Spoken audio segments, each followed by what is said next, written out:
International University will speak on relations between Laplace spectra and quantization of emission Riemannian symmetric spaces. Emission, I think, right?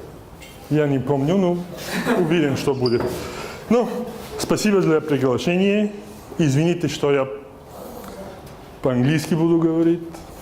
Если попробую по-русски, там терминологию настолько попутаю, что, может быть, все будет более непонятно, чем надо, скажем. So,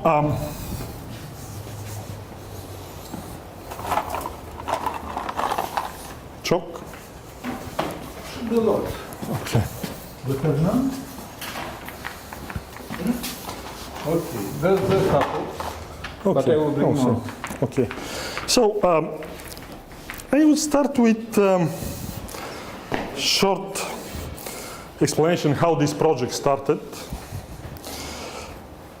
It started, this is joint with this person.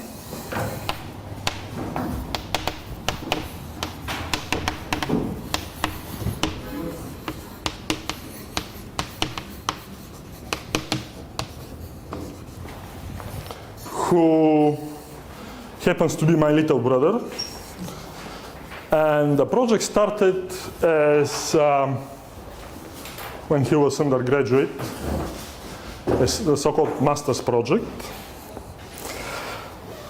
And he never kind of found time to finish it or even to get it to a point actually appropriate for publication. And actually started, what, maybe 20-something years ago. And a couple of years ago, unfortunately, his advisor from Bulgaria, advisor who gave him this project, passed away, Vasil Tsanov. And this is an advisor from Bulgaria also for people you know, like Lyudmila Kamenova and Tony Pantev.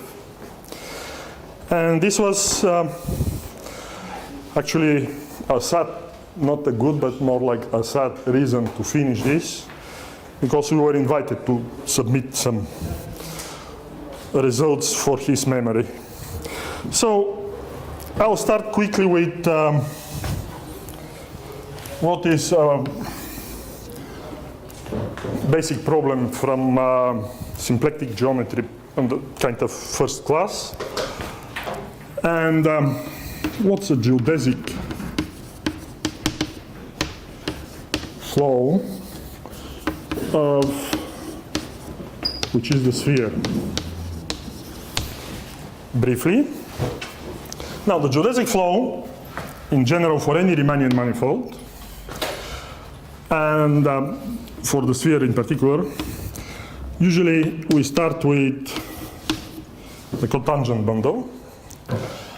And for the sphere, of course, we assume a canonical metric, which I'm not going to write from now on. For the sphere, the cotangent bundle is the same as tangent because of the metric. It's all smooth. And the description is like, these are all a pair of vectors. I'll write it like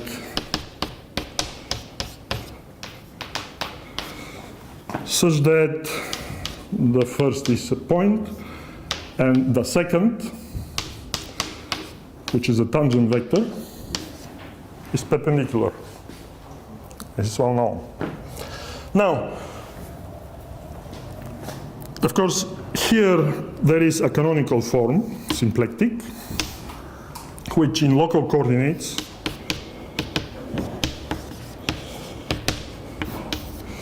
looks like this. It doesn't matter whether the indices are upper or lower, which means restriction. And because we want a flow, we actually have a well-known Hamiltonian function. And then the geodesic flow pretty much means the flow. Of course, there is the Hamiltonian vector field here of H. And the flow of this Hamiltonian vector field is called the geodesic flow. And I guess one can rewrite it kind of explicitly. If one writes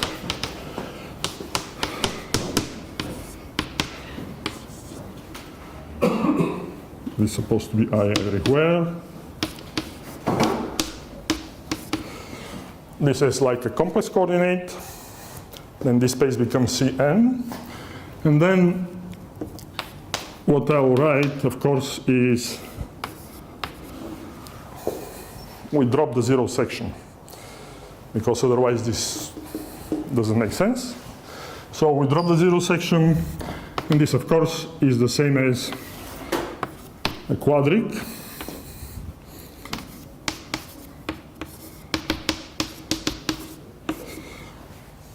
Appropriately written. And the flow, this is a quadric inside still n+1. And then the flow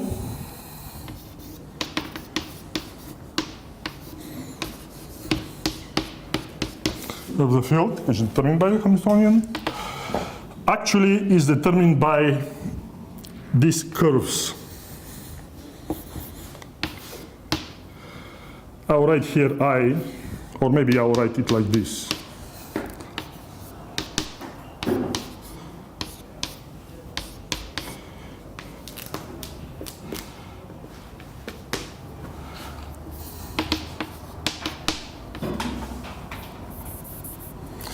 I guess the fact that I'm not speaking Russian doesn't help much.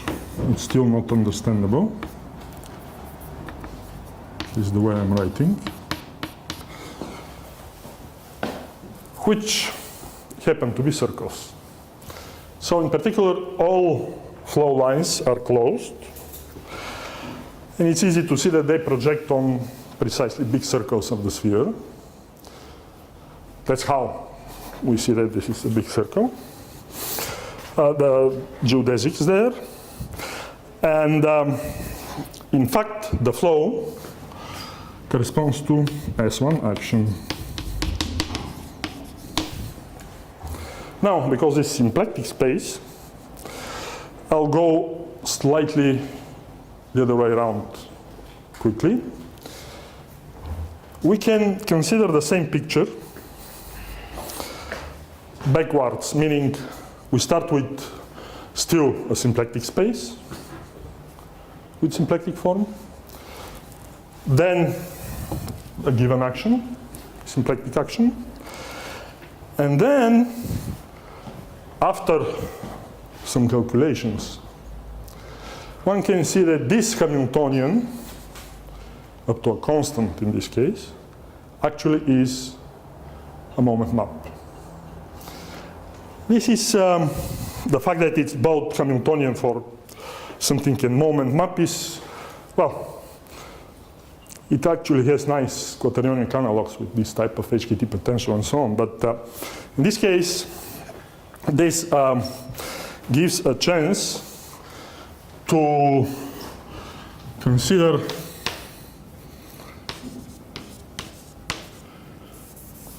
I'll write it like this, which is called a symplectic reduction.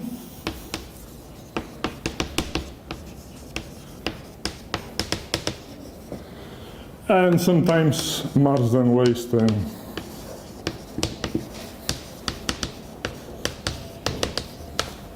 those general terms. And what does it mean? It means we have a map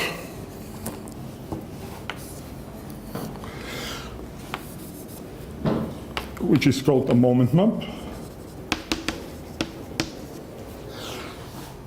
If we have S1 action which is Hamiltonian, the moment map simply means the following. This is a map from, I'll write here T star. And because S1 has one-dimensional. Usually it's in the imaginary. I'll write it R. And the idea is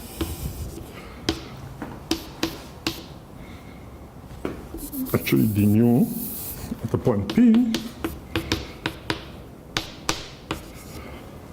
of that for omega, where X is the vector field XH in our case for the action.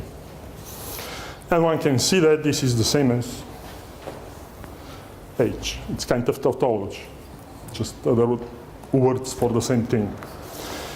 The whole point is that using this notation, then we can take C to be a regular value, in this case non-zero, and the symplectic reduction simply means take here mu inverse inside the space. This is still invariant under the same action, and we factor 2. So this is something I'll denote by NC, and it is as I'll write equivalent to that basic thing. Now, the reason here for C, actually usually for the regular values, unless you cross some special singular value, for regular values all of these spaces are diffeomorphic. But for a fixed C, the main reason this is called symplectic reduction is there is an induced, let's say, capital omega sub C on NC. Induced means that the pullback from the quotient up is the same as the pullback from the inclusion in. So I guess I should try down here briefly as I have many eyes, but and pi. So basically this simply means that we have unique with this property that pi star, the pullback here is the same as I star of omega. Here C denotes the level. Now, when C changes, the spaces are the same, but this form slightly changes. And somewhere in the long title of the talk there was the word quantization, and actually this C has something to do with it. So what is the meaning of the quantization and how it works in this case? I'll give somehow a general statement. I won't explain in general how the reduction works. This is simply any symplectic space, and this is kind of a picture, if you can see.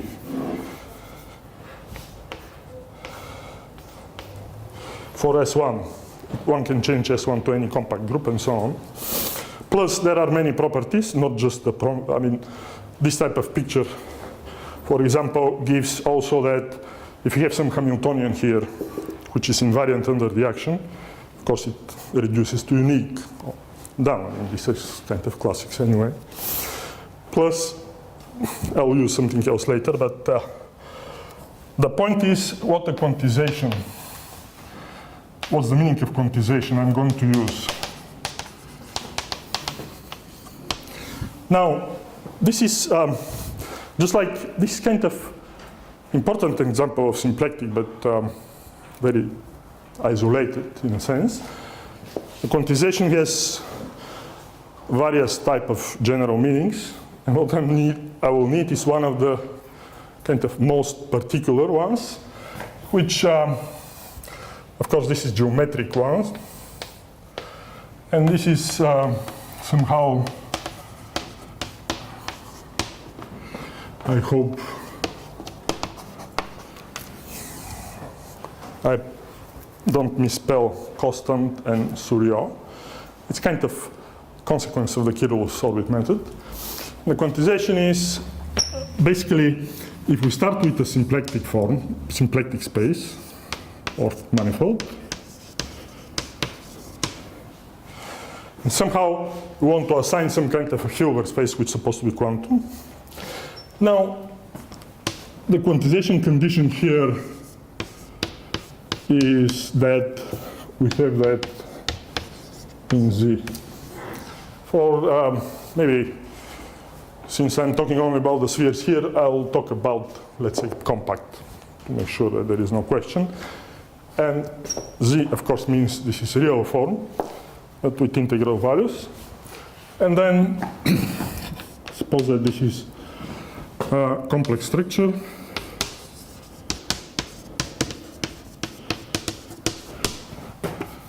Such that omega is some Keller form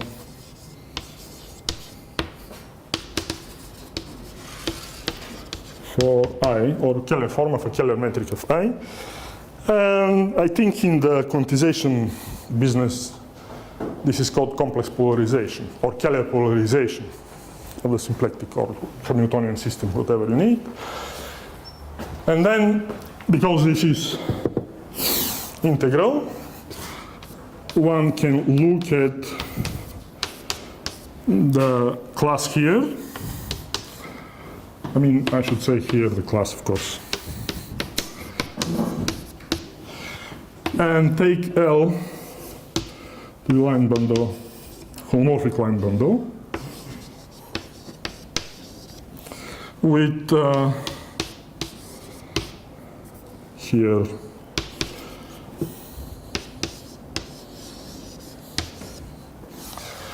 however, what I'm going to need is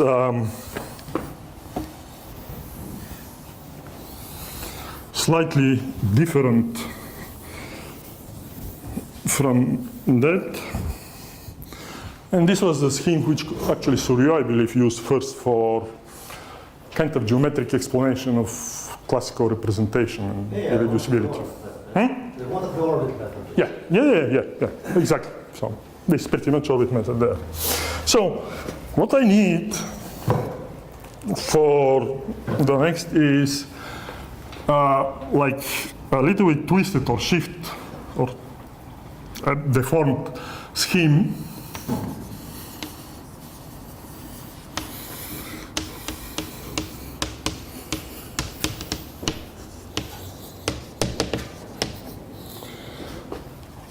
which somehow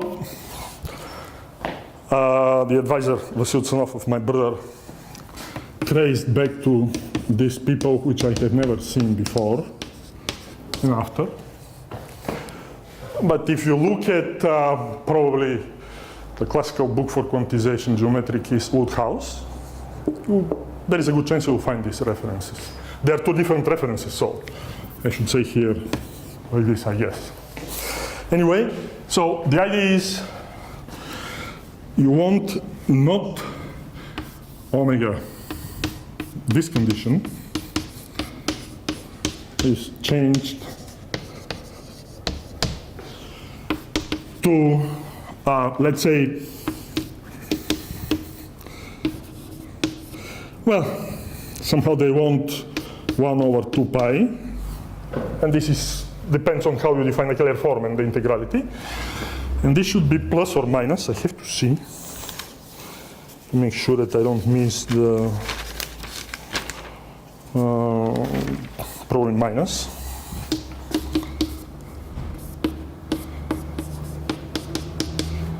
And it's over there, I guess. All this to be integral.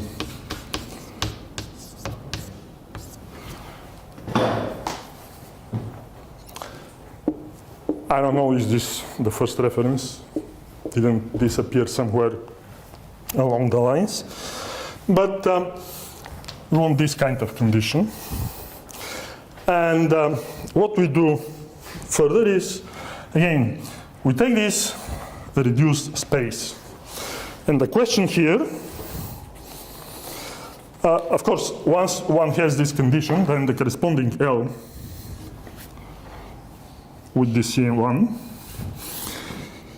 the quantum bundle, of course, that space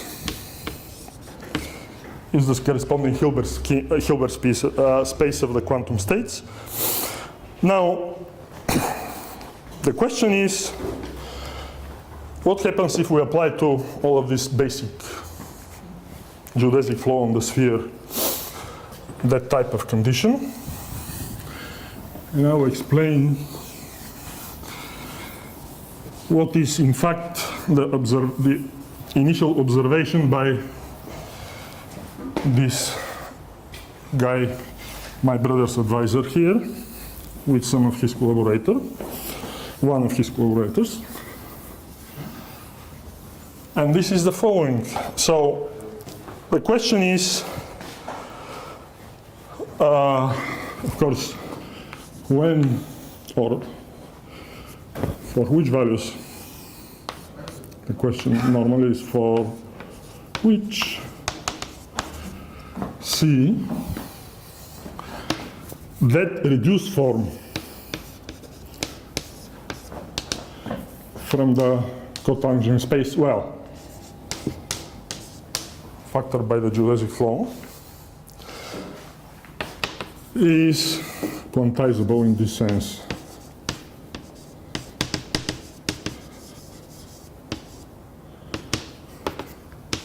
And I'll give you the answer. It's a better, I mean, it's pretty much straightforward calculations.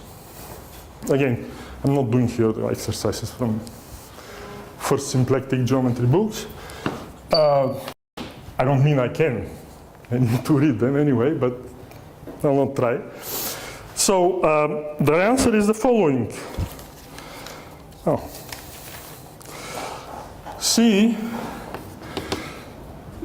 I'll write it CK, and of course this is corresponds to energy level. CK means the energy level, since this is Hamiltonian, it's kind of the energy level, is supposed to be. Energy level is basically speaking what eigenvalues. I'll come very quickly to this. So this actually energy level looks like this, but one needs that identity. And the corresponding dimension here of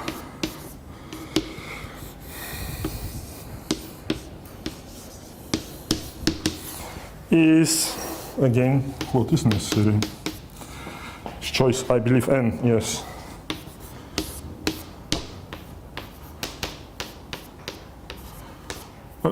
Sorry, choice n.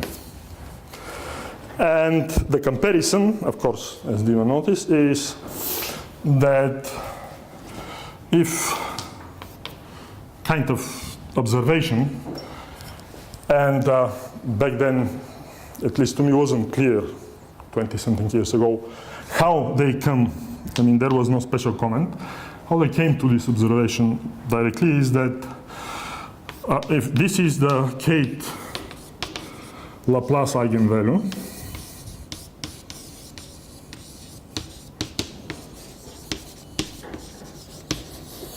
then it's kind of not the same as energy level. It's shifted, and it's kind of clear later will become.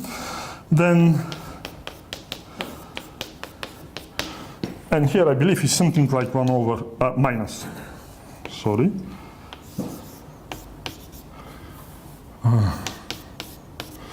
Square, which one can see. So basically this is shifted, it doesn't depend on k. It's shifted by the dimension function. And the whole point is that the multiplicity of the eigenvalue, which means the coordinate eigenspace, has precisely that dimension. So lambda has, if mk is multiplicity,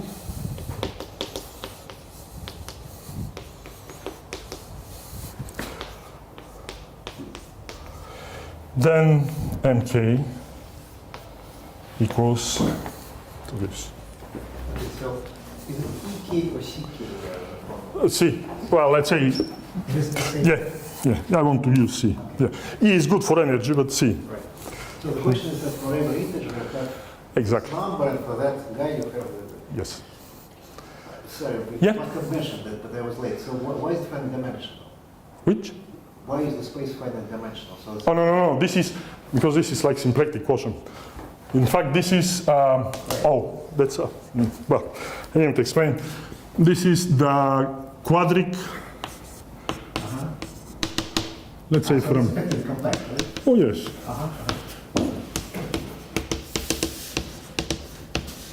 This is Pn, so this is a quadric in Pn. It's just a quadrant.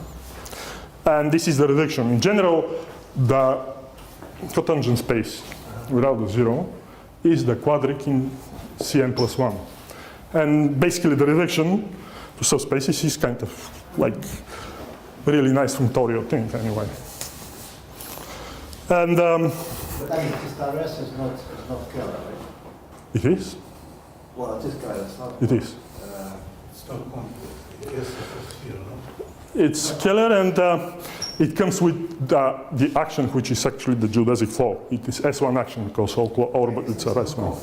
We could think Yeah, no, I wasn't. This is not. This is of course. here. Of course, but the cotangent, this is scalar. Yeah, it is scalar. Simple. It would be possible. It's much easier than the cotangent space of complex or Keller is hyperkeller. I mean, this is actually explicitly written. Now, But the form is exact. oh yes, of course it's exact. Yes, of course, it's cotangent space, what it should be.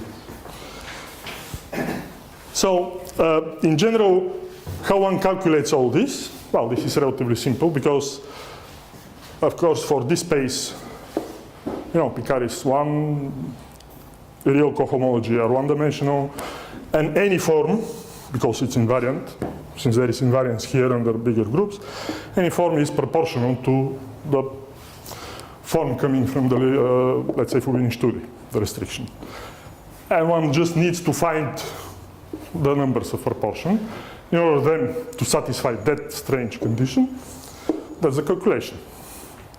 And of course, once you find this, you know exactly that the bundle L with all this range actually is some power of the hyperplane section.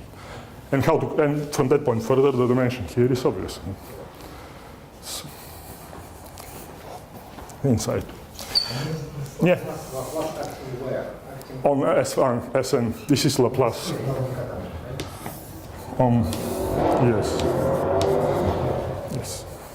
for what method? For the Canonical. Ah, Canonical with curvature 1.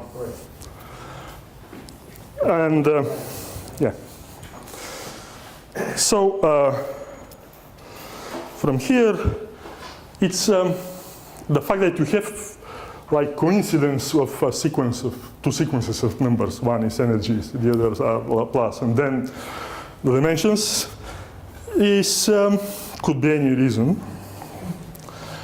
And at least part of this picture can be repeated for something in one direction at least.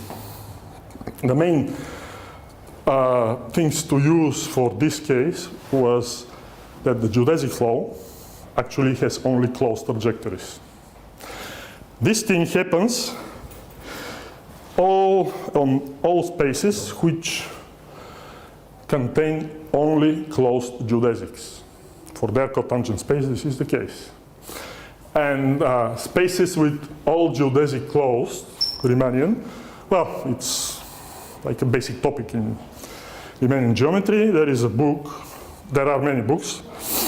One of the first is, I guess, one of the first books by, well, the so-called Arthur Bessek, which means Marcel Berger and friends. It's exactly called. No prediction. Well, it No, Arthur Bessek, that's why it's Arthur Bessek, not Marcel Berger, because everybody is included. But this is called Manifolds of Closed Geodesics. in Russian, which About were this? called manifolds with closed geodesics. One Bessay, another by Wolf. The Wolf has closed geodesic. Which was even translated to Russian. I think I know the Wolf book, which was like space of constant curvature translated. I don't remember. Anyway. Okay. So I'll say a few words about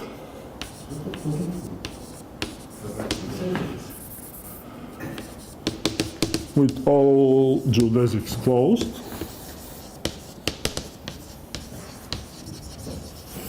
And then, at least back then, there were only two types of examples. One was two-dimensional sphere with something which is called symmetric, I believe. And the others are, well, because this is a French notation, I cannot stop myself but start with it. The other space is called like this. When I wrote it on the board, immediately somebody asked me, are you Catholic or something? So, no, it's not my notation. But this stays for compact Riemannian, yeah, symmetric spaces of rank 1. Or compact Riemannian rank 1 symmetric spaces. So Okay? O is for 1, because rank 1. Okay, so the list of these spaces, however, is really short. There is a classification, and I'll go to the Riemannian symmetric space in a moment, but the list of these spaces is the following. Assume simply connected, because some quotient might happen also, like the real projective, but except the well-known. The other is CPN with forbidden study or proportional to it. Then there is this, which has canonical metric, quaternion, Keller, and everything proportional to it. And finally, there's this nice space which is called Cayley projective plane. I want Cayley, otherwise always fine. And this is pretty much the list of all. And this, at least some years ago, is the list of all known examples of higher dimension than 2. Of that. Dimension 2, yeah, let's say I want dimension greater than 2. Dimension 2 examples should be something which is called Zoll surfaces. Because, I mean, this is how I think. this book starts, right? Mm-hmm, mm-hmm. It's not very general what you gave me. There was something made of. No, this was in Einstein manifold, I guess. They didn't have enough money to offer lunch or dinner for whoever can give examples. It's a different book. Yeah. So In the different book, which had all geodesics closed and on the same line. and they have the same? But on the sphere. I see. No, okay, they have the same offer in this book about Einstein manifolds. But since there are too many new examples, I guess they dropped. I mean, I'm not sure actually it happened anyway. But for this case, I'm not aware of any new. So, for example, and what was happening 20-something years ago with my brother is how one can check whether the relation with the energy of geodesic flow and the Laplace eigenvalues is working for, let's say, the complex projective plane. And the idea was not just to calculate the energy and the level, but to see if... Actually, we can prove for the last Of course. space that all geodesics are closed. For this one? Yeah. So do you want to say that the I group know- ends transitively on the set of length 1 tangent vectors as well here? This Probably. one, how Yeah, you can yeah, do it yeah, for sphere and CPL. Okay. Probably. No, I mean, the way I know, it's very long to prove. It's actually defining what a rank is, and then go over the classification, because there is a classification. Anyway.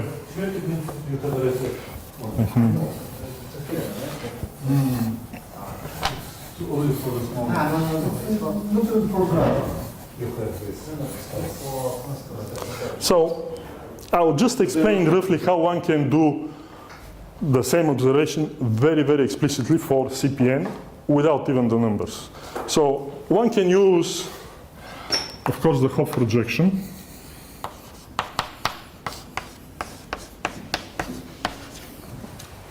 Which again comes with S1 action. Suppose that this is S1 action here. And then what happens is, actually for this action, if you consider that space,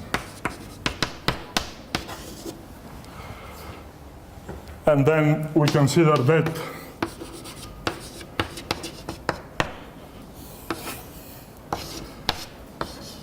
by this specific action, happens to be, again, and from that point further, because for this it's all known, you can just use that functoriality of the moment maps. And this action commutes, of course, the moment is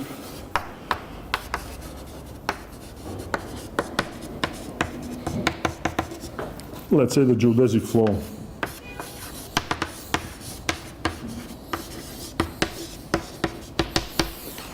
From that point further, you can induce action on this space, which happens to be, the geodesic flow here, because it commutes with this action, will induce geodesic here. Will be the geodesic flow downstairs? Exactly. That's the whole point. I'm not sure. I have to see, but Geodesic flow, easy. Hamiltonian flow for length. Yeah. Actually, sorry. Yeah. That's why it's obvious. Because there's a method or something. The geodesic flow is here, Hamiltonian flow of a function, and of course, it comes from the same function. Yeah, I don't remember. With SU2 and HPN? Of course. So it's only the last Yes. one Yes. which remains to be explained. Last one is the No. It's extremely complicated to The trouble with this is, No, but there's some existence of this guy is equivalent to existence of E8. Right. Yeah. No, E6. But E6 is not that right. No, I think it's E8. I think it's F2, but anyway, it's quotient of F2, but I don't want to enter in. I have to check. I don't. No, actually, you have 4. F4. Sorry, it's G2, so F4. I agree. Absolutely. 4. Correct. Yeah. It's F4. It's rank 4. So yes, you're right. It's like F4 over spin 8 or spin 9 or something. So. But certainly it doesn't work with reduction because the possible Hopf map doesn't come from an action. S7 is not a group, so no. It's, at least I don't know any reduction process here to get it. Now, once for CPN one has pretty much the very same result, just the difference here is a different number. But the eigenspaces have the same dimension as the holomorphic sections. And this means that there should be kind of a better approach. And when my brother started his postdoc at some point, he did realize, after he's doing the presentation here, that all of this has straightforward explanation in terms of representation. Yeah. So what, the geodesics are closed, but it doesn't mean they're compact, right? But in this No, for these spaces, because we look at compact spaces, yes, they are. Is it only no. The geodesics, Okay. presumably on the 0 level of the moment they're just circles, right? Yeah, that's not zero, but fixed level, yes. So but You need fixed level, non-zero, because zero is kind of. are they all of them circles or? Yeah. All of them are different by the speed of rotation. That's Yeah, So effectively it's an S1 edge. exactly. So. And of course, energy is kind of the speed in which you actually go around the circle roughly. Now, how this works in terms of the representation? Well, the idea here is relatively simple. And it is based on the fact that if we present this as homogeneous spaces, more precisely Riemannian symmetric spaces, they're homogeneous, then all these eigenvalues and eigenspaces for the cross cases actually correspond to irreducible representations of the corresponding group acting here. That's why I believe this is F4.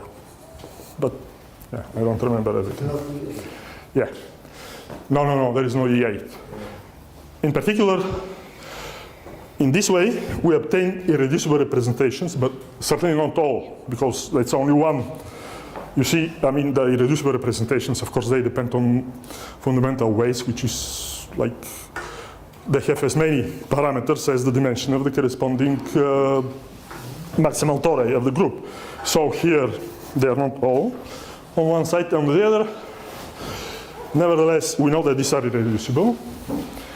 And this is pretty much a result due to, I guess, Cartan, and then one has to go to Helgeson's book to read about this type.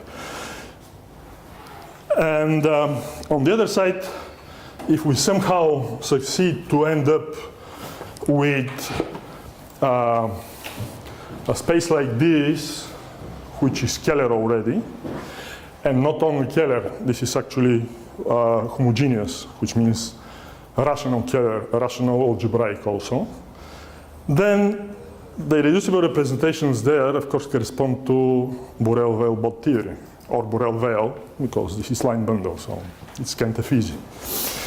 And if we have on one side homomorphic line bundle or a flat manifold with certain representation, and on the other side eigenvalue, somehow this is the way probably to connect them anyway. I mean, it's the natural question.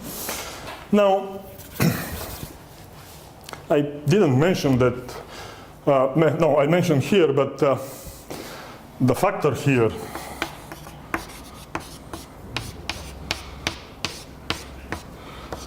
over the geodesic flow is actually a Flach manifold, 1, 2 Flach.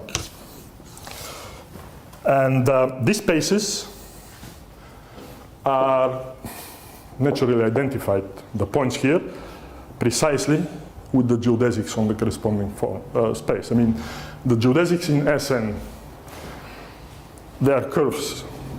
And moreover, every geodesic, of course, is defined by a point and a tangent vector. But this means all points on the geodesic and all tangent vectors somehow should be identified. This is precisely what it does. We have in the cotangent space, identify first the unit and then the S1 action. Identifies precisely orbit, which is geodesic, with a point here. So in all cases, a good thing to notice at the moment, at some point, is that the spaces which come as the quantization base for the quantization actually parameterize the geodesics for this rank 1 symmetric space. Now, in terms of, let me see, I said a few words about the crosses. Now I guess I have to say a few words about symmetric spaces and how they behave. Yeah? Cotangent to Kelly plane and quotient by S1. It should be, I don't know. So this is F4 by skin 9. I just found it. Thank you. And then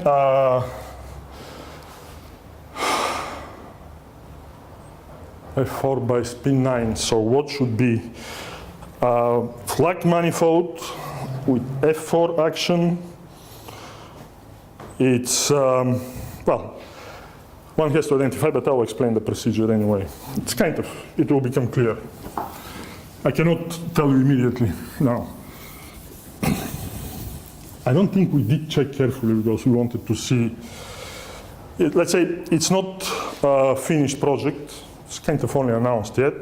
Plus I have a student working desperately on it. And the only reason I gave this to a student is that I'm sure nobody else will do it. So he will have infinite amount of time to finish anyway.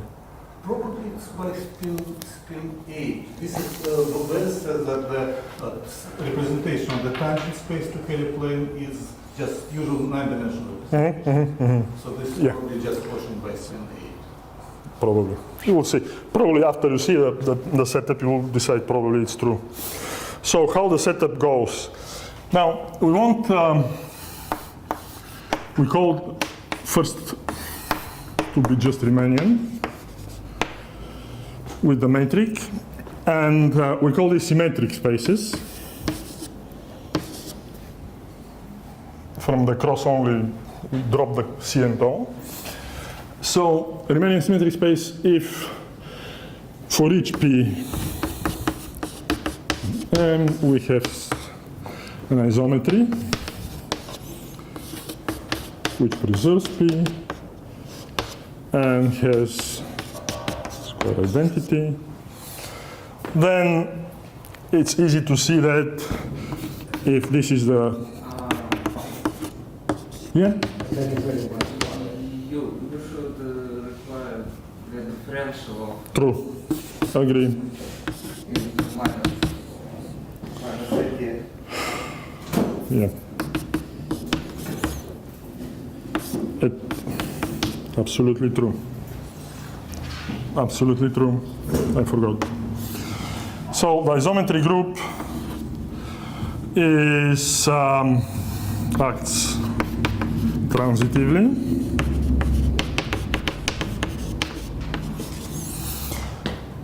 It's kind of geometrically very nice to see. I mean, if you take 2 points, take any geodesic and the midpoint, this symmetry will send these 2 points, and this is the isometry. It's kind of the easiest to explain. And then, if we have a transitive function, this is a set which picks, this is a subgroup stationary which fixes 1 point. And then there is a theory which, well, I didn't ever consider, read every single detail, but to build a theory of symmetric spaces, it's kind of opposite of the rational algebraic spaces, the Flach manifolds. It's like first of all, there is a decomposition of the Ram theorem. So I would say only if G is not simple and can be decomposed, assuming that it's simply connected up to finite.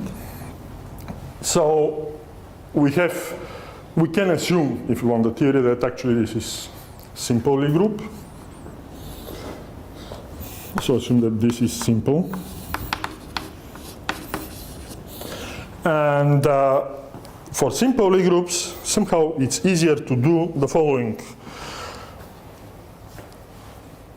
If we want to see what are all possible quotients, which means simple Lie group and with this.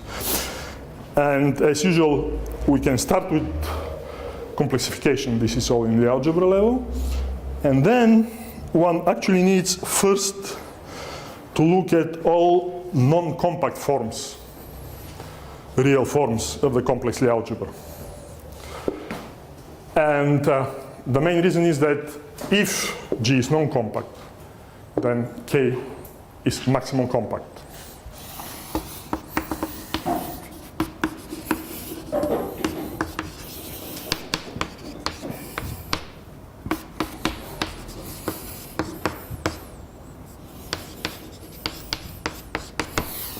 So the classification of all these type of spaces is first we complexify, then we find all non-compact real forms, which is kind of, let's say, if you have complex Lie group, complex Lie algebra, the classification is equivalent to the Dynkin diagram. If you want real forms, non-compact, well, you just have to extend the Dynkin diagram to something which is called like Satake diagram, or one can use Vaughan or something, but it's relatively simple. And for example, let's say for SL and C, let me write down the Lie algebra.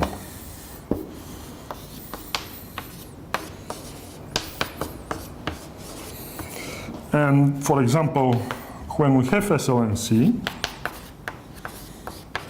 to be the complex, using these diagrams, we can find first the non-compact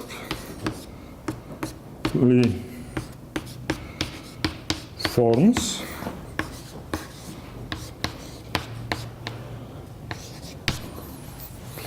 And then, of course, it's known that there is unique compact.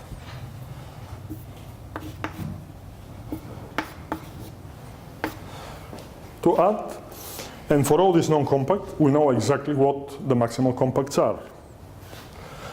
So here, the maximum compact looks like this.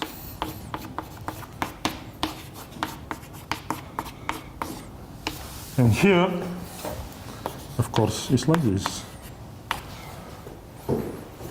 So eventually, to decide all possible irreducible symmetric spaces, Riemann, with, let's say, transitive action of SU, or any of the compact or non-compact forms of SLNC, we just have this unique, and all of this can be, so spaces here, this is called duality.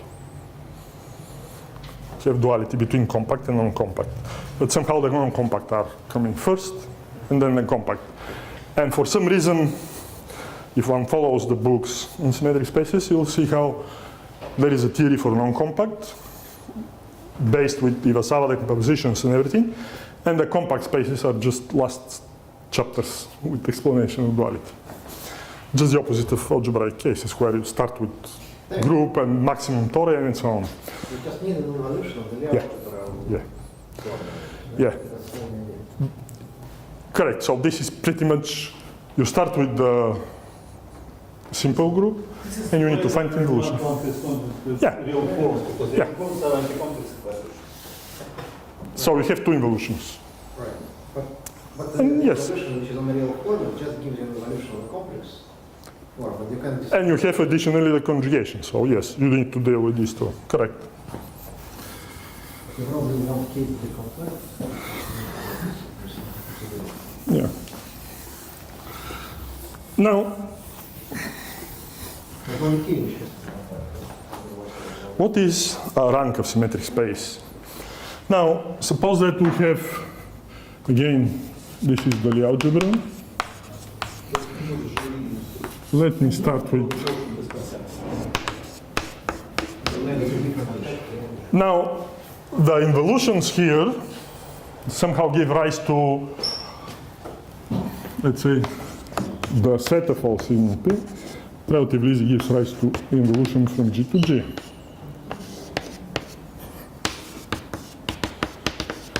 And then there is involution from the Lie algebra induced, easily. So once there is involution, which is automorphism,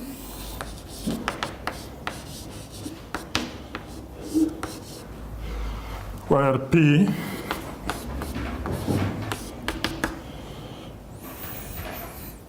I should say,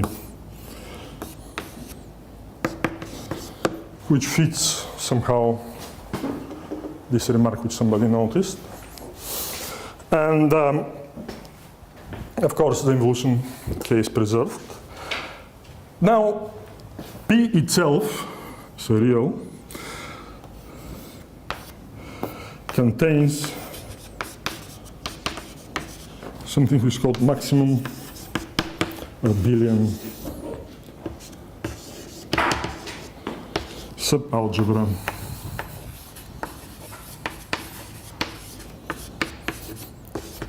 Now A. This could be one-dimensional. And then the rank of the space, by definition, is the dimension of this maximal abelian. Is what, a parabolic? No, this. I know the definition in practice. In practice, no, in geometry. This is the same as what are the maximal, totally geodesic, and flat subspaces. So if you complexify, Yeah. it corresponds to some Lie algebra. Is the parabolic notation suggests probably parabolic. Simplification parabolics are really big, but Basically, they're small. you want parabolic to include the complexification of k, and a is kind of outside the parabolic, let's say, in this terms, if you are talking about complexification. But maximal abundance of algebra where, by the way? Huh? You say maximal abundance of algebra where? You didn't write where. Wait a minute, P is not a subalgebra. Exactly. Absolutely, it's not. I'm telling you. Agree. P is not subalgebra. It contains the maximum. This is maximal in P. Okay? But Yeah? Because there's Fine. also Atlantic composition which is different. Absolutely. these are two Yes. Also there is P. Let's say can use so many things. I'm going to use many other letters too, so just to make sure. K, right? P is orthogonal to K or what? Yes. So it's not a subalgebra at all. No, it's not. I mean, it's Well, just to remind you, this is plus minus, plus 1 minus 1 decomposition, obviously. This is, the gradient, so, not at all. The opposite of subalgebra. And again, geometrically, this means maximum abelian subspaces. And can't have subalgebras which are not abelian. yes. Yes, No, wait a minute. there are possible subalgebras, No, yes. That's again a different question, because it's not an algebra. It could have subalgebra, but not in P. I mean, it's kind of some, yes, in these terms, but instead what one does, well, I think subalgebras just to are tell you one more thing, variations. if you have a subspace here, I'm running out of letters, Q, Q, to be a subspace here, which satisfies actually this thing. This is already nice, the closest you can take to that. Now, such subspaces correspond precisely to totally geodesic submanifolds, not necessarily flat. Because this will kind of give you the curvature, more or less. Okay, that's the geometry and the geometric option, kind of notion here involved. Now, in these terms,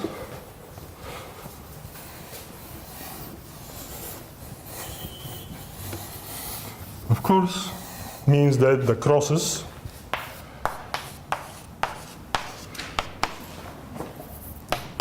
means the rank from is 1 according to that definition. In particular, the maximum flat total geodesic subspace you have is precisely one-dimensional, which is geodesic. Now, there are two things about this. The main point about this A is the first property is, again, as many other objects, all A's, which means maximum total abelian subspace, are conjugate actually by K, because the K is the action which preserves P. I guess I should write down here K and P is in P. So they are K conjugate, but they are also G conjugate. And then suppose that we have, now if M is the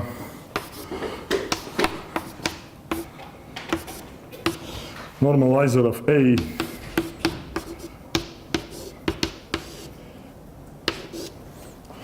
and L is the same in G,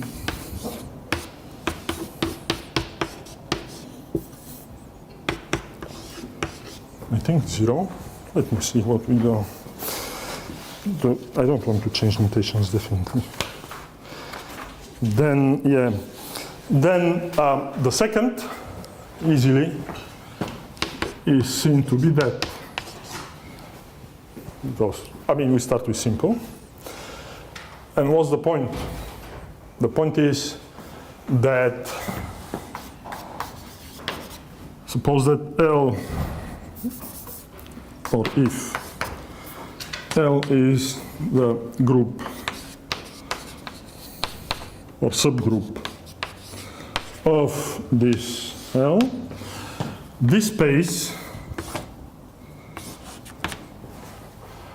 parameterizes all totally geodesic flat subspaces of N. So this is kind of an object, and that's in general what one wants to find if you want to parameterize nice objects. You call them nice if somehow you have all of them conjugate by the action, and then you find the homogeneous representation. So what I mean is, if we start with rank 1, Is this L is a Levi or something? this capital L is subgroup of this L. Yeah, but is it a Levi subgroup or no? Okay. Not necessarily. No, nothing. Forget all I knew. No. Well, Leger is simple, so why it can have different groups? No. What is conservative? So the whole point is, if we have the cross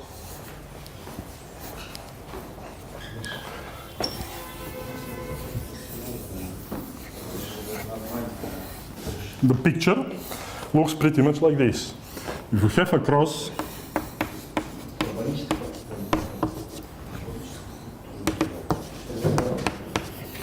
we start with that cotangent space. This is the geodesic flow.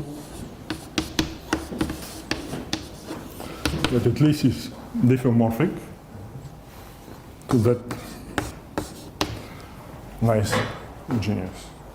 And at least here, it's pretty much obvious, because this is a space which centralizes. Can you read anything? So this is a space, actually an algebra, which centralizes certain number of elements. In particular, this already contains a maximal abelian in G. And if it contains maximum abelian in G, this is one of the rational algebraic spaces already.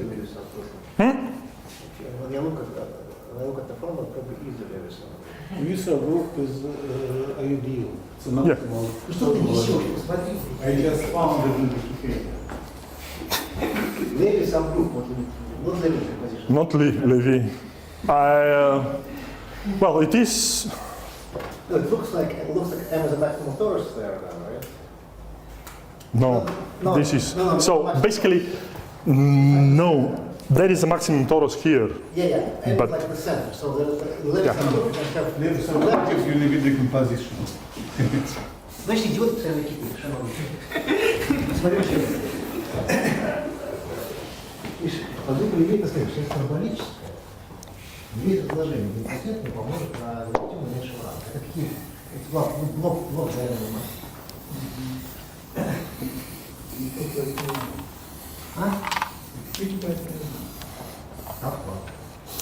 Now, in the case of symmetric spaces, I'll assume again, suppose that M is again cross, meaning compact. Then one can have, in general, what maybe I should say this is eigenvalue. Let's say I'll write down like this.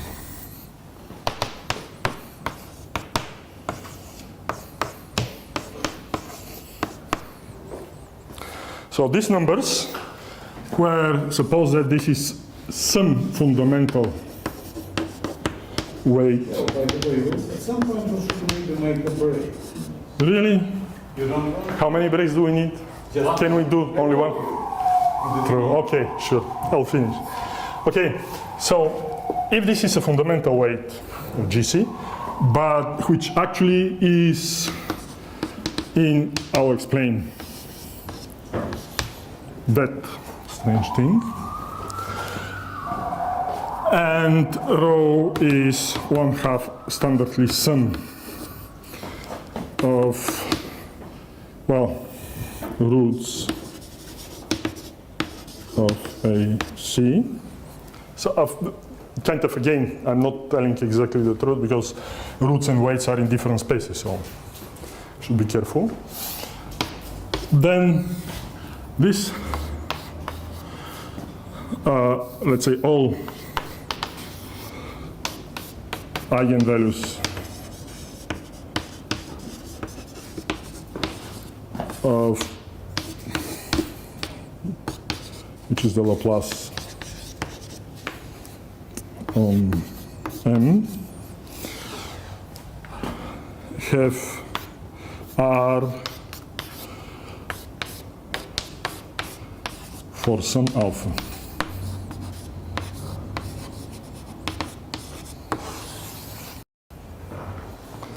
That's kind of a general theory, not even for rank 1 only, for any compact Riemannian symmetric space.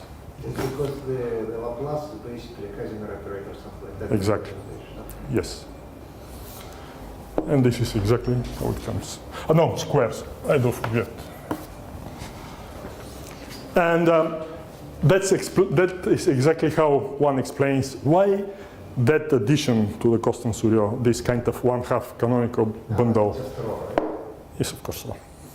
That's where it comes. And basically all numbers for the energy levels are here for rank 1 case. And this is precisely the difference which doesn't depend on K, doesn't depend on the eigenvalue. It's kind of universal for the dimension and the space. Okay? You want T now? Okay, sorry. We can have some tea and then I'll continue with. The standard situation is like this. You make a value at some point where appropriate, roughly 1 hour to the top. Okay, I don't have, well, I agree. But basically I was hoping to stop somewhere here. That's true, no question. I mean, I'm not sure how carefully. In order to read these symmetric spaces books, you have to be patient because when they want to put all proper conditions and details, all of a sudden every theorem is half page.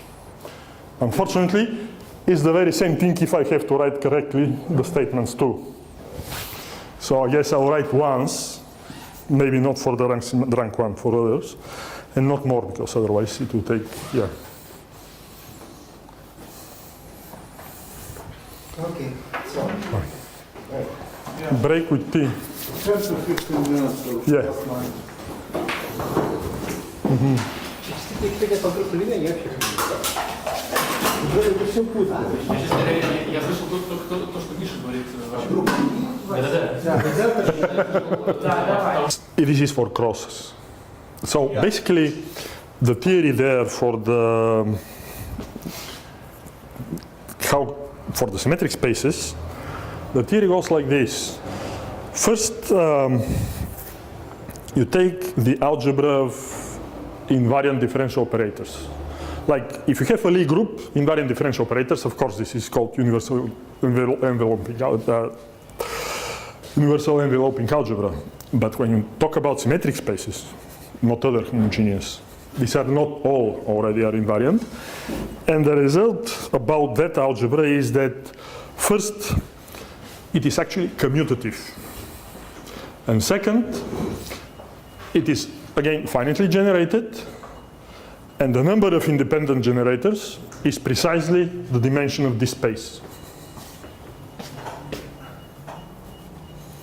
So when one goes back to crosses,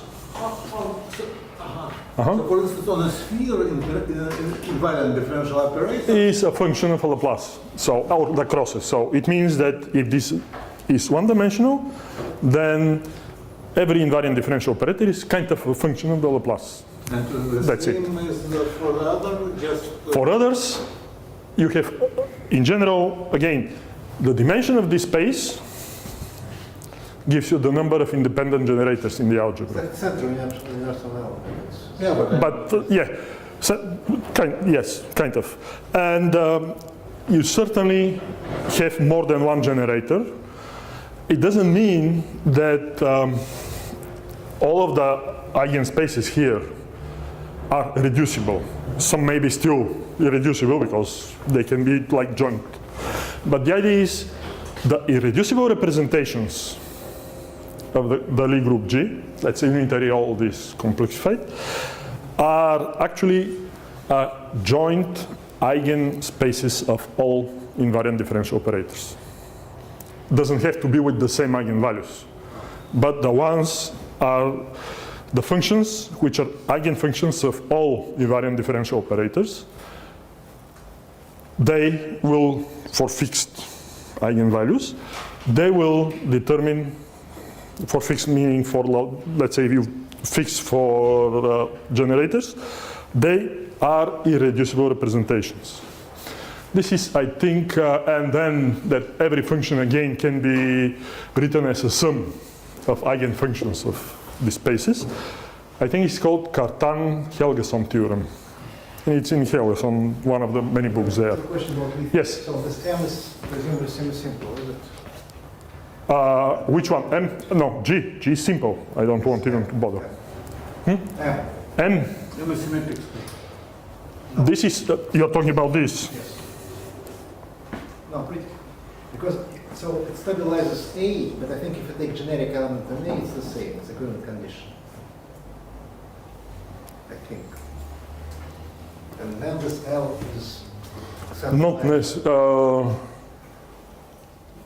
First of all, A is probably spanned by semi-simple elements. Probably. I think K itself, let's say, it's something like 1 times UN minus 1. So it's not. this algebra is U1 semi-simple, would be so E and L. it's possible. I cannot answer immediately.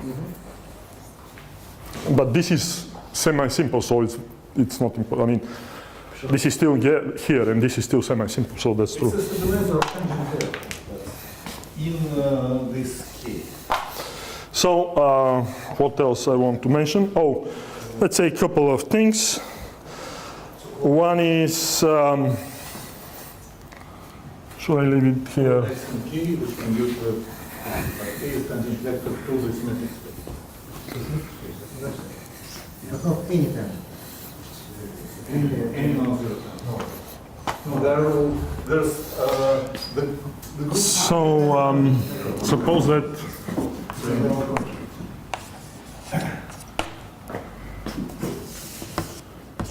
we have complexifications. These are again complexified, and then this is A, and this is somehow this is what I want. The first thing to notice easily is that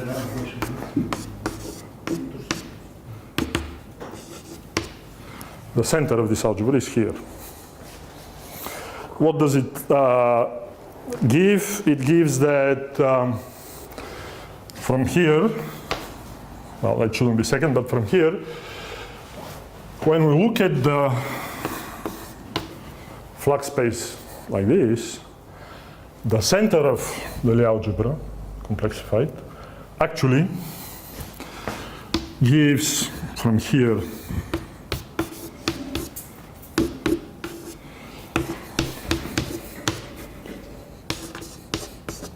let's say over C.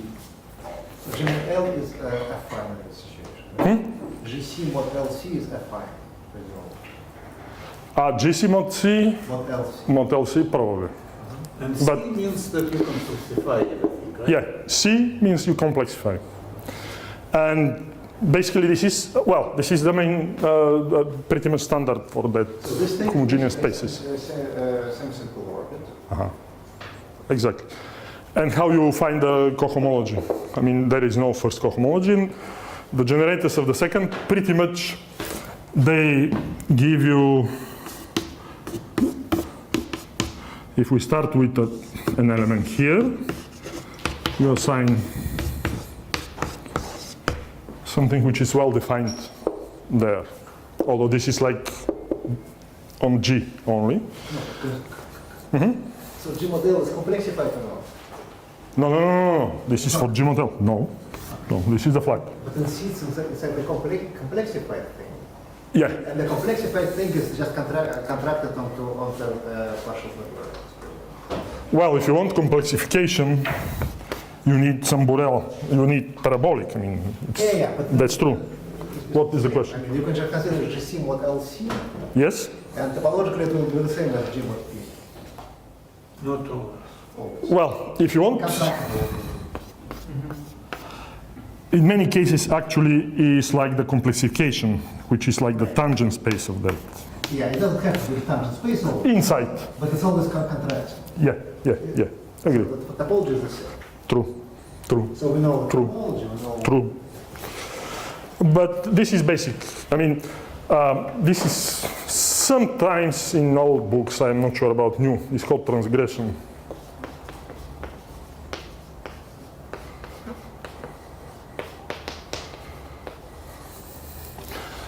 And let's say if, I guess I should do one more one more notation here.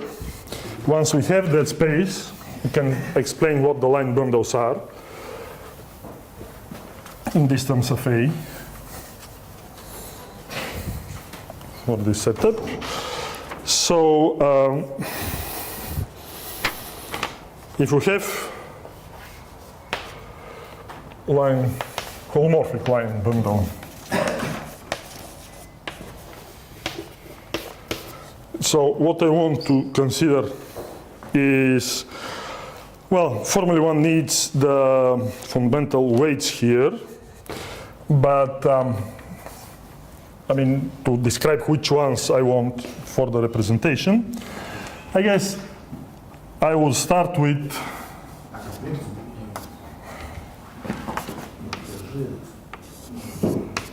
to be a Cartan subalgebra, and then one can split it into part in K plus the one which is not in K and it's maximal abelian. So that's how it is. And basically, suppose that we have some, of course, somehow I didn't mention, but when we say flag, it means that it has a complex structure and algebraic. This somehow assumes that I have chosen order of the simple roots of G in order to fix the complex structure. In general, if you choose different order, the complex structure may differ. May actually be different, even kind of non-diffeomorphic, totally. So suppose that we have the first one in A and everything else to be here, and then final notation. It's kind of boring, but I'm not going to explain that much further. Certainly not more than one careful statement. So finally, suppose that we start with the fundamental weights dual to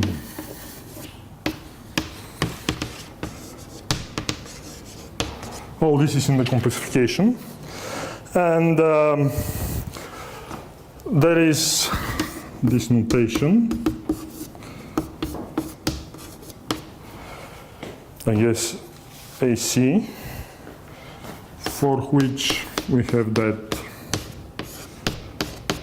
standard. This is in Z, I guess, plus for all in, well, I'll write down here the set of roots intersected with, this is projection onto the first, using already the order somehow.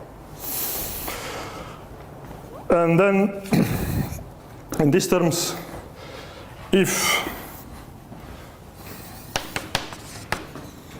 we start with some linear combination here. And I, omega I, positive fundamental weights. Integral is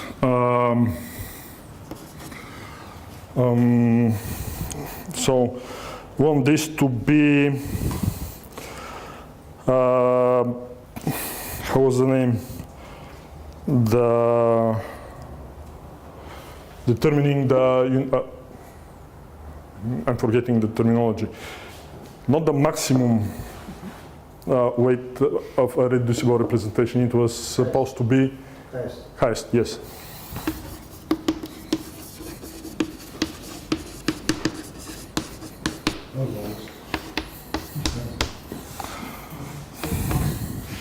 Yeah, no.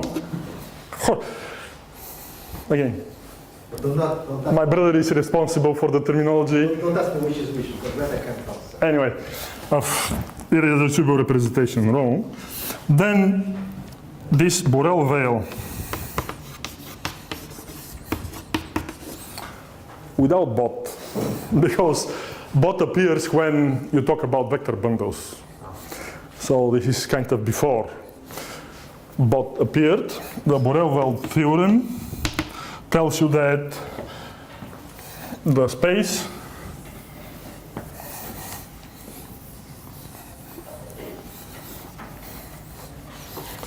that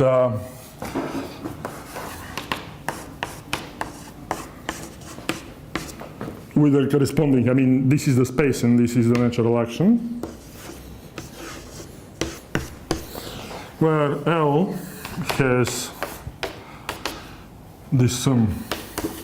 So formally I should write down 1 over 2 pi and I the omega I.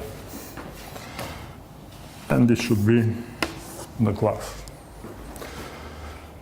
This is kind of, yeah, notation. What does it mean? Well, in these terms, it's relatively easy to see how one can formulate the statement for rank 1. So, like the theorem, again, I'll skip most of the notations, but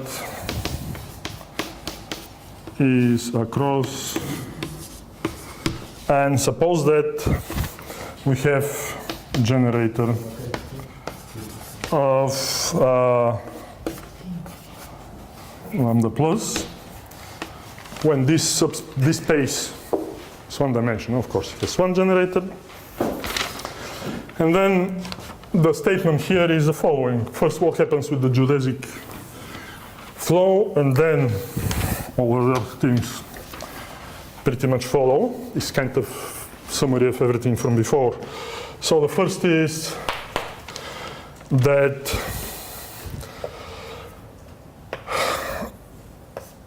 this form on the space parameterizing cogeodesics corresponds to, I guess I should write down pi root of 2c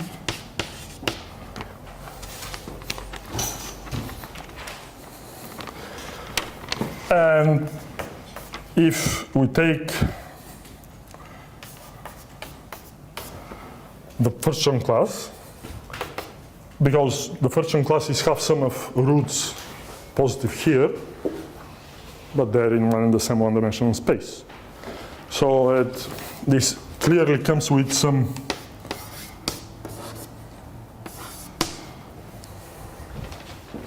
multiple of that generator. Then, yeah?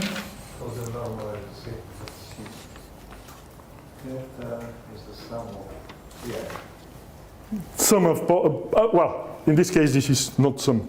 It's one factor of one single element here. So you take kind of a generator of the weight. Yeah. Yes. Absolutely. You need generator. It's an integer, right? Absolutely, and yes, this is integer, which is, of course, this depends on, eventually, on this space. That's why it's appendix n. But not one. No. Pretty much never, I think. It depends on the dimension. It's dimension plus minus, or it's kind of proportional to the dimension in a sense. Well, if dimension varies like HPN and CPN. Otherwise, it's some fixed number for the That's plane. a homogeneous space, complex homogeneous. Oh, yes. Partial variety, and with present index, it's probably that.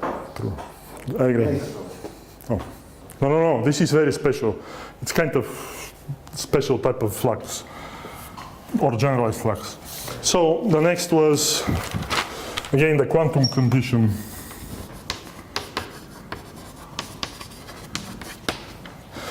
Means CK, the energy levels are, well, this is kind of, I'll write down here, Nm plus 2k square.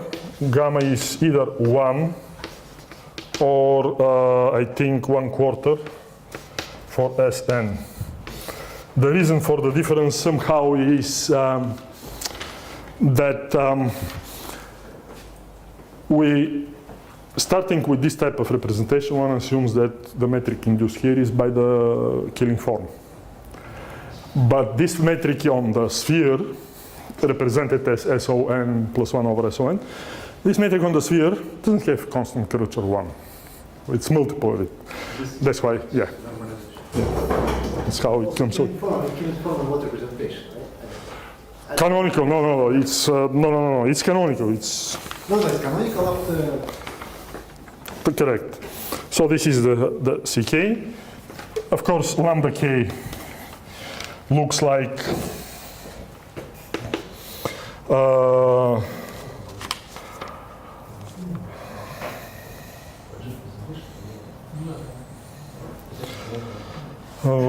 what CK minus norm, which is here. Well, I'll write it still as a norm of the sums on AC only, which doesn't depend on K, and the dimension here, like the last, that the dimension of that space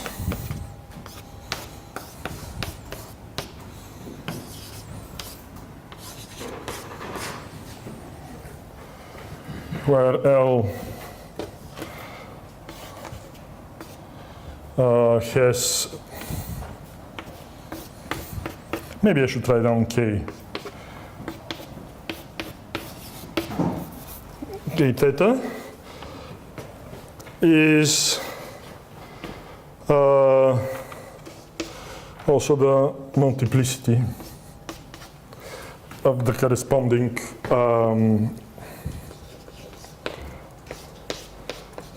eigenvalue, as well as the representation corresponding to that particular line bundle on the flux, which corresponds to the geodesic on M.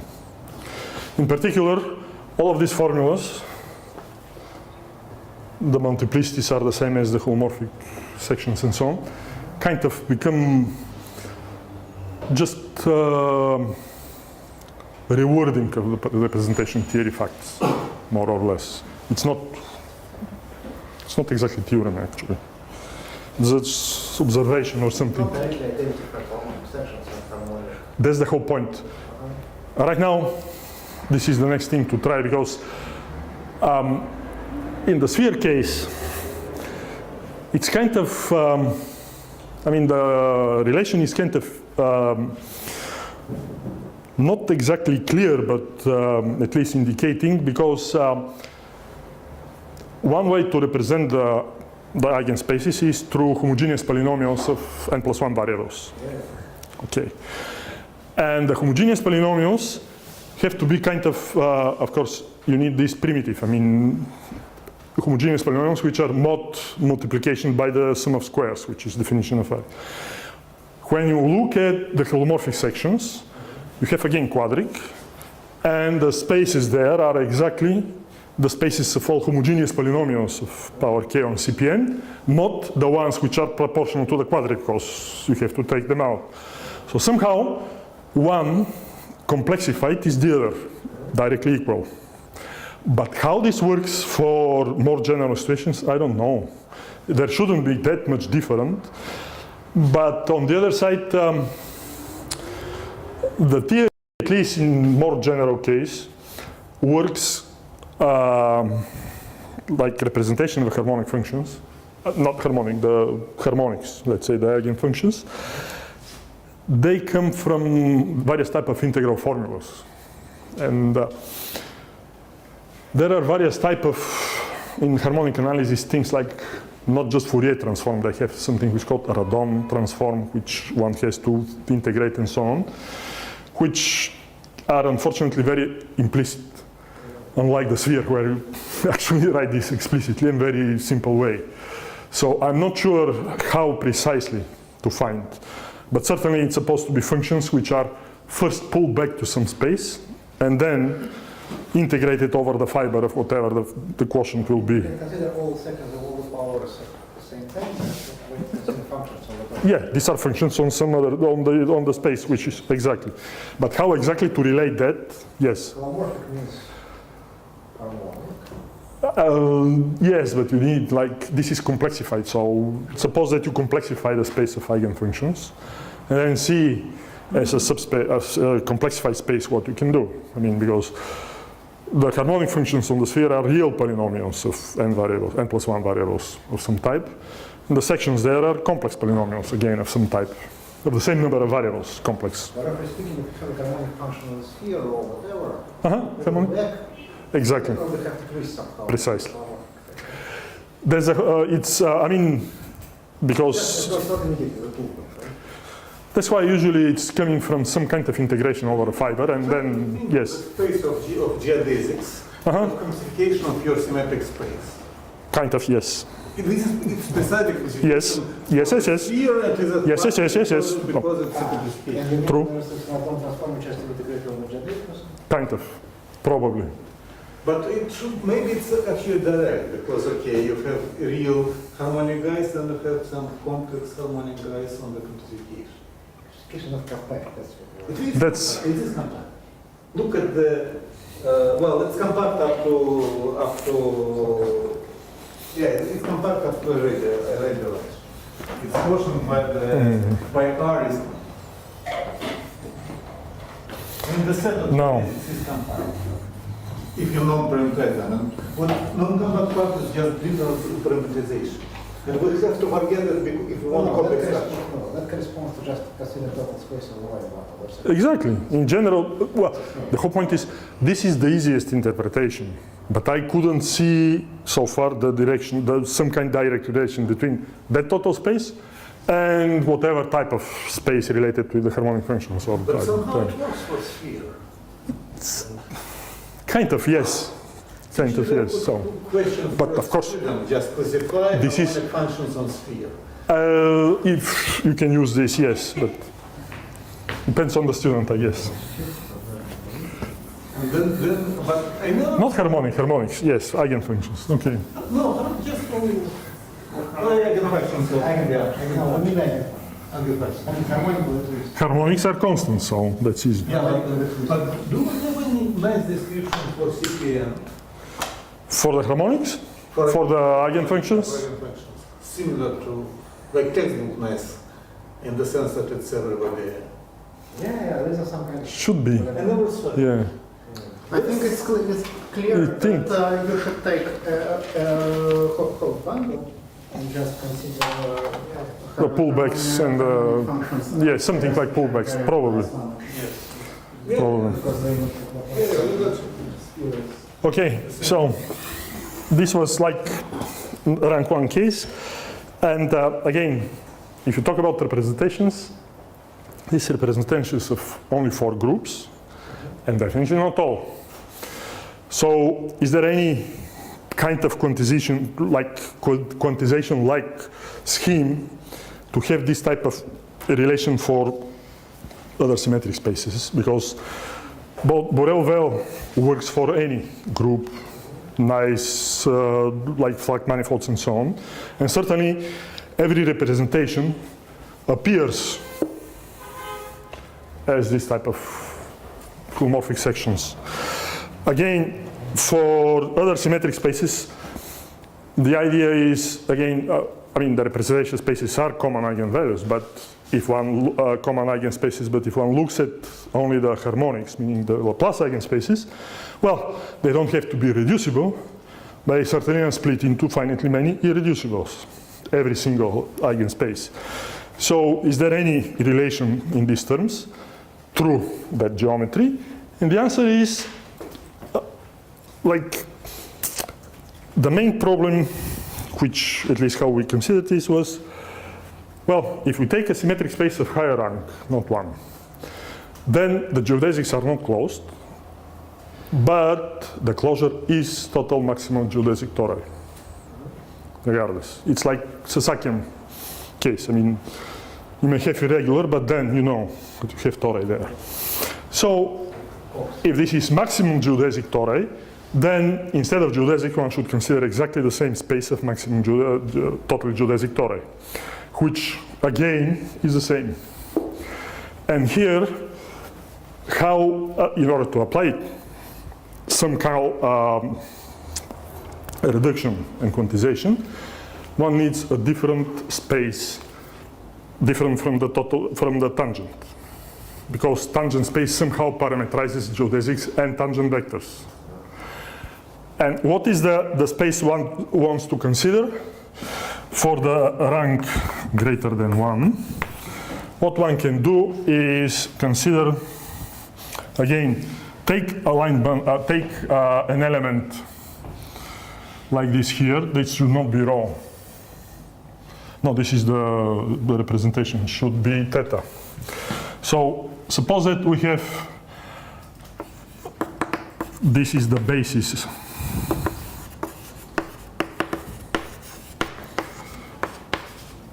When I say star, it means projection onto the basis of AC, which projects and gives 1-to-1 to AC star basis. And then we consider, let's say,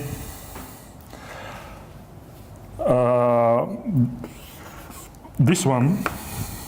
This is the space, which is the total space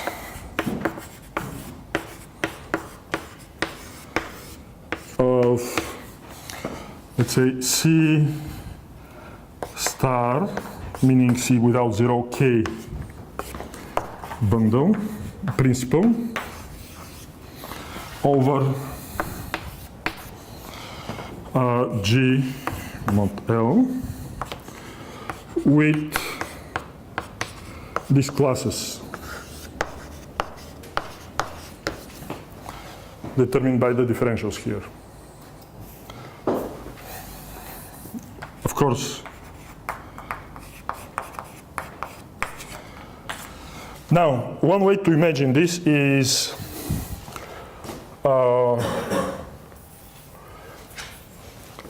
this, I believe, I have to write, I mean, one can write it down a little bit more careful, and this space actually appears in paper by this guy, which you should know, Simon Gindikin, Simon Gindikin, yeah, I'm not sure. And this space is something which he calls holospherical manifold or space. And for this one, what one can do is, what we noticed is that on this total space, without zeros and anything, there is symplectic form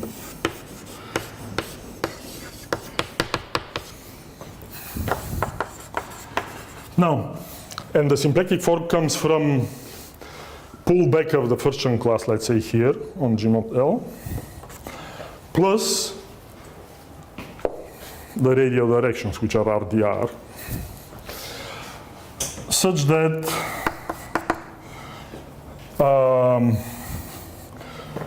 the action of the, not the complex, but the action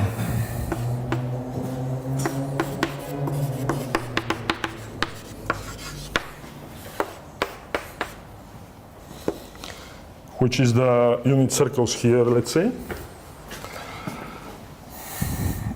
is Hamiltonian. And what one can do is, let me formulate it a little more carefully. The result is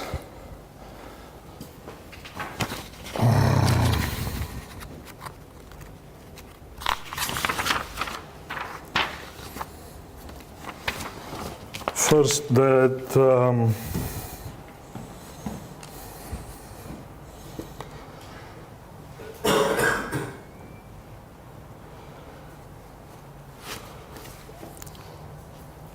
suppose that maybe I should start with, let's say, form capital omega. And capital omega looks like sums of, let me write it down, Ni, okay.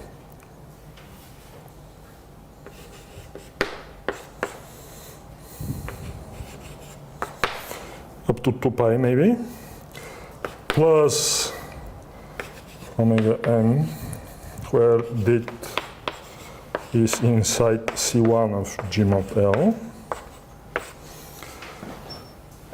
If, I mean, we have this form, the idea is when this sum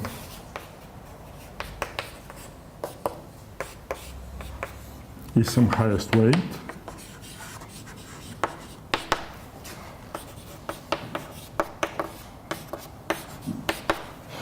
then the bundle here,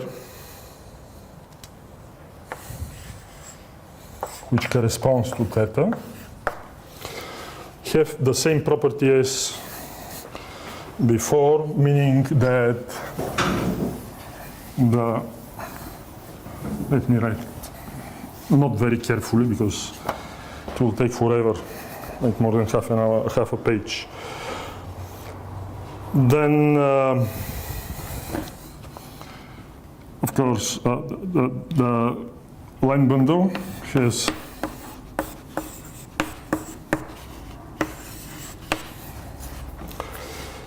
this is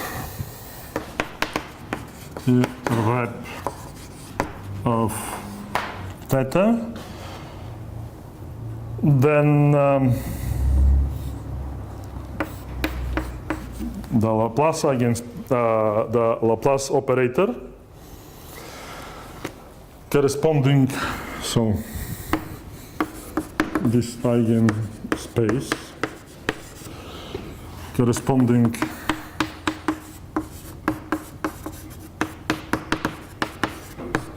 to, again, the same thing.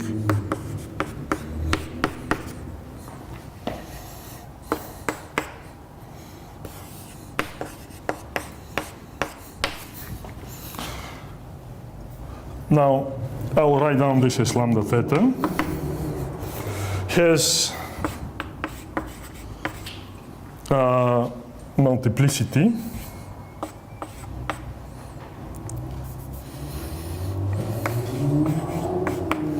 equal to the sum of all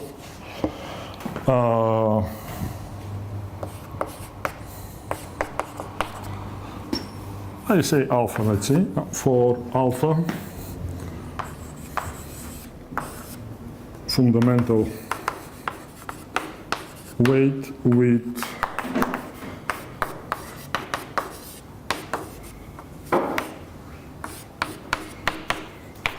the same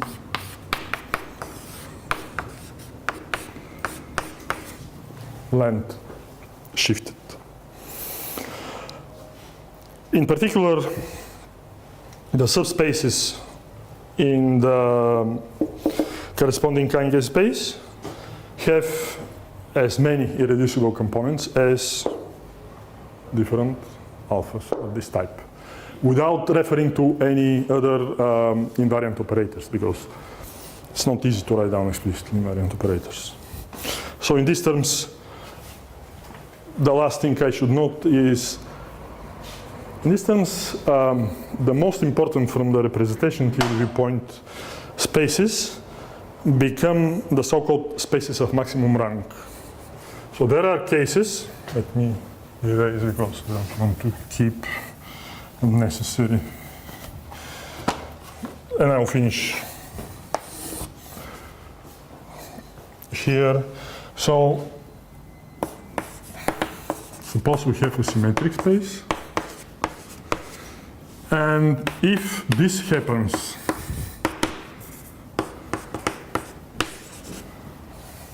this is naturally called max rank. Real, everything's real, yes. So, I mean, the rank is not more, because this abelian subspace, again, it's maximum abelian subspace, but in the real Lie algebra. Of course, any maximum abelian is less than maximum abelian in G. So, and actually these kind of spaces appear. They are somehow totally opposite of flux, where the maximum abelian is inside the stationary subgroup, roughly speaking. Here the idea is the maximum abelian are entirely outside in this component P. Now, the whole point is, for this kind of spaces, L itself is actually abelian.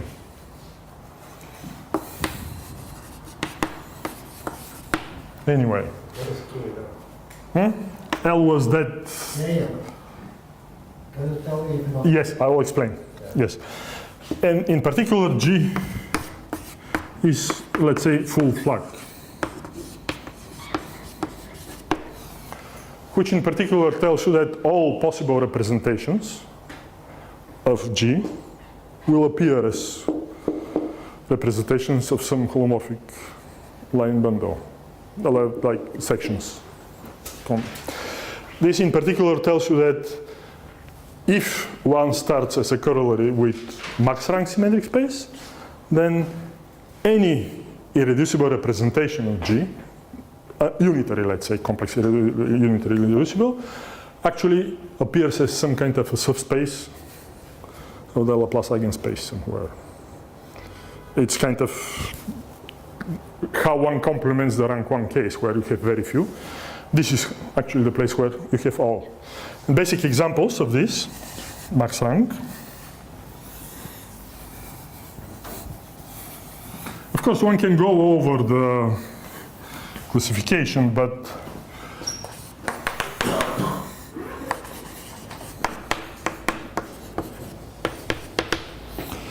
the first for SU actually is this. And this is standard embedding, meaning actually this is the conjugation in the matrix, which is the involution. Then one can go to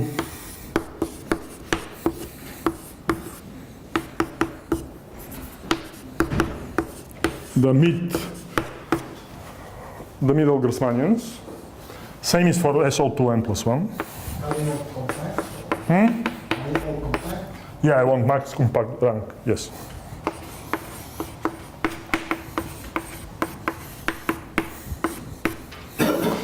And I don't remember what was for SPN. Maybe it was like SU. I believe. This I have to check.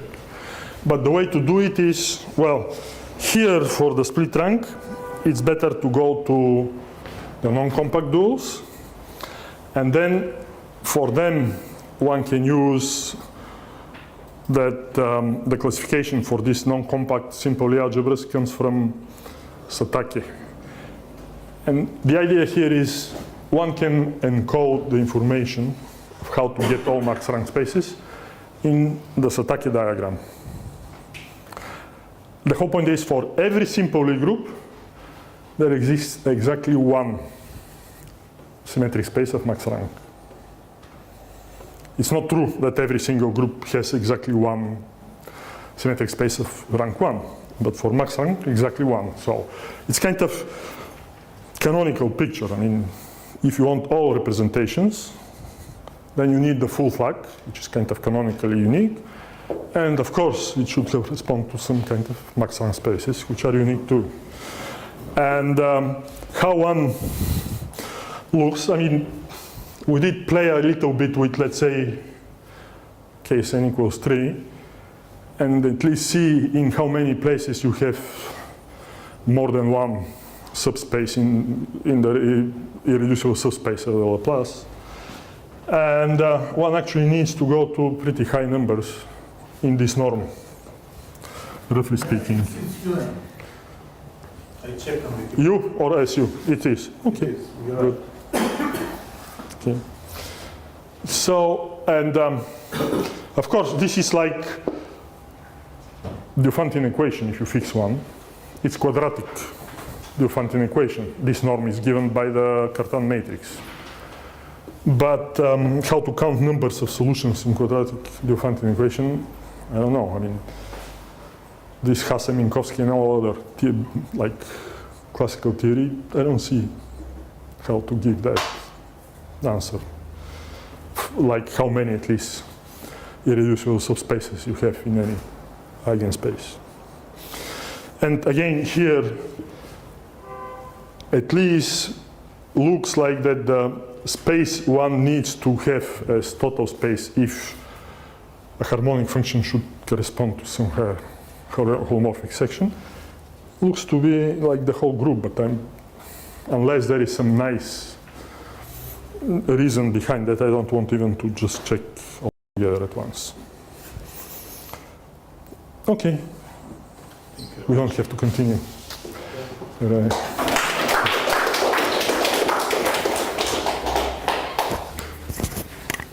Questions? Конкретный вопрос. Я научилась